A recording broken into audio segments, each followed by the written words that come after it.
the Reserve Bank has extended the moratorium for borrowers by another 3 months. But the GDP growth very troublesomely pointed to a very weak nominal GDP growth. When nominal GDP doesn't grow, it's very difficult for someone who borrows money to pay it back because nominal GDP is not growing. To analyze whether banks are going to get into a tougher FY21, Amitabh Chaudhry, Managing Director and CEO of Axis Bank, joins us on the phone line.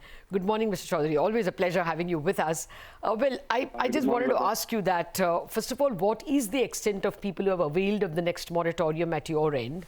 And would you worry that as the lockdown extends, many will not be ever able to pay back?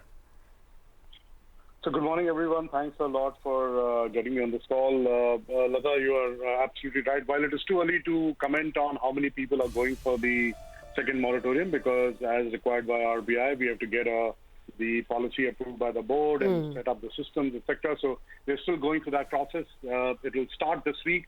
But as rightly pointed out by you, it is a bigger can which we are kicking down the road. And I'm talking about the financial system at large. And yes, the number of borrowers which could potentially not be in a position to pay will only grow rather than come down. As I've said in this kind of very interaction before, that the ideal solution would be to actually allow a one-time restructuring to match it with the cash flows of the borrowers. But, RBI, as I said in that call, will not be very inclined to do something of that nature. So they have given us some moratorium. And let's see how this pans out. So keeping our fingers crossed. But yes, things are going to only get more difficult rather than easier. Okay. No, it's quite possible RBI hasn't shut its door. And now that you are able to see the end of the lockdown, maybe a better position to even assess the restructuring. But before I come to that, I also want to ask you about loan growth. I mean, if you look at year to date, the loans given by banks has fallen by about a lakh crore or more. And surprisingly, the sector that has done well is NBFC. What's your take on that sector? Do you think that sector will survive this double moratorium? So firstly, when compared, comparison to the previous months, but when you look at the data and compare it to last year, actually it doesn't look that bad. It is obvious for the loan growth to fall. I mean, there are only that many companies you can lend to at this time and who are actually looking to borrow more or refinance their debts to some extent. I think the NBFC numbers reflect more the market reality where some refinance lines have been given, or under the TLTRO scheme, some money has been advanced under the two kind of TLTRO schemes. So it is more very specific in nature, where certain set of NBFCs have benefited from the incremental lending that has been done under schemes or refinance schemes announced by RBI. I don't think that should be assumed as a generic incremental lending that might be going on to the entire NBFC sector. I think it remains tough. Most of the NBFCs are facing a bit of a liquidity crunch. And obviously that is why the government and RBI have come out with various measures to at least infuse some liquidity into the NBFC system. Okay. Amitabh, good morning. A straight question: Is Axis Bank looking at some kind of capital raising? I know it denied the ET report about Carlyle, which was about $1 billion. But are you looking at some kind of fundraising over the next 2 or 3 months? Like that question, I'll give you a direct answer. We have issued a letter to SEBI in both the cases saying that this is completely speculative in nature. I think end of the day, the media and the market believes that the banks need to be recapitalized. Numbers of $15 to $20 billion or even upwards have been thrown about in various articles that have appeared. And obviously when they go and when they see one of the strongest capitalized banks going and raising money, they obviously assume that every bank will be raising money. And so they're, I guess, speculating on Axis Bank. Right now, the two institutions which are being named, or any institution being named, is completely speculative. But, this is a crisis. This is a time when we should continue to look for ways and means of beefing up our capital if it makes sense, if the timing is right, if the right kind of structure is in front of us. There is nothing in front of us at this stage. But, as we keep telling our investors and keep telling anyone who's willing to listen that, during these times it's important to keep our eyes and ears open, and that's exactly what we are doing. And a lot of bankers keep coming and telling us, and even now media is coming and telling us that we should be raising capital. So we are listening. Okay, fair enough. Okay, so now let me get back to the larger questions. As a banker, tell us this whole business of credit card business and low cost EMIs, financing, your daily routine stuff. Is that business going to see a lot of changes in the post-COVID world? Yeah, so firstly, that business is, in terms of new disbursement, has come down to almost a trickle for almost every banking institution, and we are no exception. Even the spends on credit cards has come down quite dramatically, as you would expect because of the lockdown that is going on. It is improving, but it's still far away from what, for example, the numbers you're seeing during similar period in financial year 19. In the post-COVID world, a couple of things will happen. One is that the stronger will become weaker, bigger at the cost of some of the weaker ones. I think there will be a clear migration on the part of the customers to go to the stronger institutions and rely more on them, not only for savings, but also for their loans and spends, etc. So that is one clear movement that will happen. Secondly, I think people have got used to using digital products of the banks or financial institutions more than what they have done in the past because they've had no option but to use them to manage their day-to-day transactions. So I think digital adoption will only increase over a period of time. I think if some of the banks get there, or again, broadly the financial institutions get their strategy right, you will see a clear gap emerge if the execution of some of the banks can be better than some of the others because the customer behavior is changing. They are willing to change during these times. They've adopted new things. They have adopted to this lockdown so well. So they are very happy and willing to change if the right product or the right app or the right way of dealing with them comes, to the table as far as they're concerned. And so this is also presents a great opportunity for the institutions to capitalize on. And I'm sure every institution out there is thinking through it and looking at ways and means of capitalizing on this opportunity which is presenting itself. But the next 12 to 18 months are going to be tough because, as you rightly pointed out, on the asset side, there are both corporates and individuals which will struggle to pay. They have run out of capital. Their businesses have been run to ground because of this lockdown. And you will see asset deterioration also, and that would mean more infusion of capital. So the post-COVID world will definitely look very, very different for a lot of customers, for a lot of banks, and for a lot of banks, parts of the world after COVID will look very, very similar because a lot of the customers will just go back to their old ways of working and old ways of doing things. So both will happen. Okay. Ms. Chaudhry, I wanted your thoughts on credit costs as well because for the last 5 quarters, credit costs for Axis Bank has been on the rise. It stands at about 2.77% right now as per your recent presentation. Because of the COVID-related slowdown, do you foresee a further escalation in costs and how are you guys managing this aspect? Let me just give you a little bit of background that in the last 15 months, at least since when I have taken over, Axis Bank has provided for more than 8,600 crores of additional provisions which are not required by RBI IRAC norms.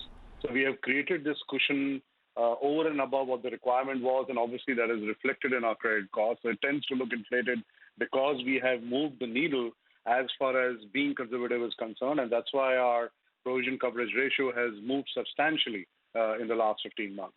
So giving you after that background, you're absolutely right that the slippages will increase. I'm not giving any guidance on what the number could be for 2 reasons. One is not the right place to give the guidance. Secondly, frankly, we don't know. We don't know how well various corporates and individuals will come out of this crisis. As Latha mentioned, that Unlock 1 has started. Let's see how quickly the economy comes back and revives. It is a bit of a question mark at this stage because different states are using and coming out with different rules, and they are clamping down also very quickly when they're seeing a rise in cases. So, how we come back to normalcy and what that new normal would be is still to be determined, and only that will tell us as to what kind of provisions we'll end up with. What we all know is that they will definitely be more than what all of us were anticipating in January of this year. So, let's look and see what happens. We are obviously, as a bank, we have enough capital. We have had the highest levels of capital ever in our history. We are extremely well cushioned, and we have done various scenarios and modeling of what this crisis could be. And even in the most severest models that we have taken, we have sufficient capital to not only survive but thrive during the crisis. So we are not worried. But yes, we all know that the credit costs will go up. Okay, Amitabh, there is a Credit Suisse report which says that your credit cost for the current year will be 220 basis points. Fair estimate, you think? I mean, they're looking at your triple B exposure, triple B and below at 17%, and 2% of the moratorium guys were already in default, or rather, were SMA2 guys. So looking at all that, 220 looks a decent guess? I will not comment on what Ashish has written. He's a very good friend, but let me just say that what we have said in our call is that we do anticipate economy and an environment and the ecosystem as far as stress is concerned to be quite bad during this financial year. Okay. And we are part of that financial system, and we will suffer along with the others. Firstly, we have the capital to take care of it. Secondly, over the last couple of years, we've worked very hard to improve the quality of our portfolio. We do believe that, especially on the retail and SME side, our portfolio is one of the best amongst the peer set. And when I talk about the peer set, I'm talking about the 3 or 4 large players. As far as the wholesale side is concerned, I think we have cleaned most of it. There is some of it is left, which is, I think, what Ashish is referring to. Let me not comment on the specific numbers. I think only time will tell. Fair enough. Okay, just a couple of quick questions. Sonia also has one for you. Ashish's other guess is that you will require $1 billion more of capital. And, that also gave some fuel to this Carlyle Bain Capital kind of speculation. Is it fair? I mean, the markets are, there is risk on all over the world. So 1 billion, is that the kind of capital you would look at? How much would you look at? If I said how much I would look at, that'll be confirming that we're looking at something. No, I mean, we're not. I mean, there is a risk on in the world, so why not? Oh, yeah, absolutely. So, no, we are, because, it starts all kinds of speculation. So I do want to say that we are not looked at, what kind of capital we'll need, and so kind of we are out there. No, we're not doing anything of that nature. But yes, as I said, and I was as transparent as I could be, that we are listening. It is important to listen, and a lot of people come and talk to us. We are seeing reverse inquiry, and it is important for us as a bank and as a management team to listen to the people who want to tell us about some of the alternatives which are there. Fair but enough. What the number would be is too early to talk about. And what about margins? It looks like banks are having a good time with respect to margins, especially the healthier, the stronger banks. Because deposits, there's no let up in deposits, and you all are able to charge what you want. So will margins improve? No, that will, I think people are underestimating the impact of the excess liquidity in the system. What will initially happen is I think people might actually see a squeeze on their margins because while the deposits continue to come on the other side, if I'm not able to on-lend those deposits at a decent spread, actually we have to park it with RBI at even lower earning rates. So actually it might initially in the short term cause a dip in margins because you're paying more on one side and you're earning less on the other side. And that is reflected in the 7.5 lakh crores of excess liquidity in the system. Yes, over a period of time as some of these things stabilize, as for example, the any scheme comes through and we will start disbursing money under that as the liquidity goes down, as some of us can reduce our excess liquidity, then yes, over a period of time, hopefully it should get reflected in NIMs also. But I think in the short term, you might actually see a pressure on NIMs because of this specific, issue which is happening in the system. Okay, got that. I just have 2 quick questions. Hope I can squeeze them in. One is, you spoke about retail loans and 20% of your retail book is unsecured at the moment, of which a large chunk comes from salaried employees. Now, because of the kind of massive layoffs and salary cuts that we've seen, do you foresee another round of retail NPAs purely because of this reason? And how bad could it get? So firstly, you're absolutely right that unlike a lot of other institutions, we have lent money to existing account holders of the bank, and most of them are salaried individuals, especially in the unsecured category of our loans. Please understand and appreciate that these loans are given to employees who work for top 500 corporates in the country. I'm not denying the fact that some of these corporates will have to go through layoffs or salary cuts, and that could impact the capability of some of these borrowers to repay loans.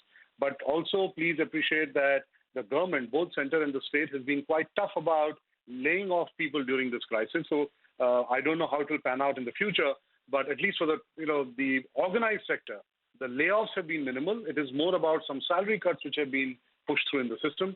So our belief is that yes, there will be some stress, But most of these borrowers, and obviously we watch the kind of leverage these borrowers have, most of the borrowers should be able to manage. It will be tough, but most of the borrowers should be able to manage. And obviously we are watching that space very, very closely. We have not given salaries to everyone and every company out there. It is restricted to a certain set of corporates, and obviously we're watching it quite closely. Oh, there are across-the-board pay cuts, let me tell you. Hardly anyone is spared. But Amitabh, just a that you're right, Ataya. just a quick last question. There is still attrition. One of your guys joined Piramal just a little while back. Is that a bother? No, it is not a bother. I mean, during these times, people, after working for a long period of time, some people have got the opportunity to go and set up a venture of their own and participate in the creation of their enterprise, and with a, I'm presuming some equity stake.